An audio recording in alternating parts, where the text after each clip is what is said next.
Since the early 1970s, I have studied nature with a desire to create art from the inspirations, memories, and aesthetic that flows into my creative being.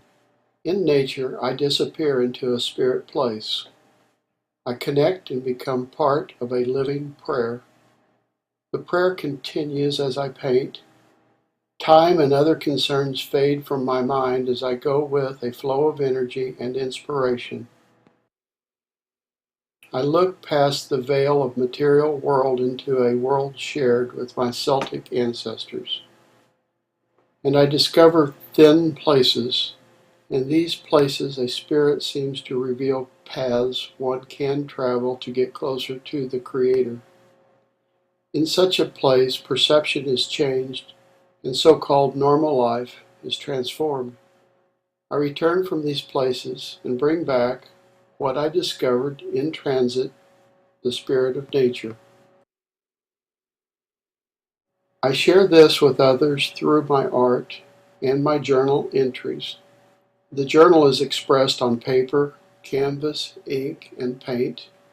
It's a kind of graphic equivalent of what flowed through my brush, my pen, and my soul. I continue to create because I believe I'm responding to spiritual, political, and environmental concern to do what I can as an individual to encourage others to also examine the sublime world of nature and to be a good steward of it. I believe we can be advocates of conservation and development of new sources of energy that pollute less. In the spirit of nature, we sense dimensions beyond the threshold of perception. An aesthetic beyond our understanding is felt in the sublime world of places relatively untouched by commercial exploits of man. I fear pollution, strip mining, oil drilling, and other consumption of natural resources can turn the sublime world into a world without the qualities that I cherish.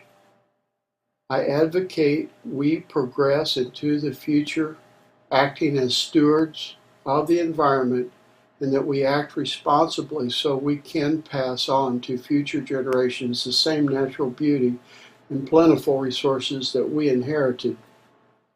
I fear the extinction of species as we presently live. Animals are our next of kin. They lived with our ancestors, and we need them to accompany future humans.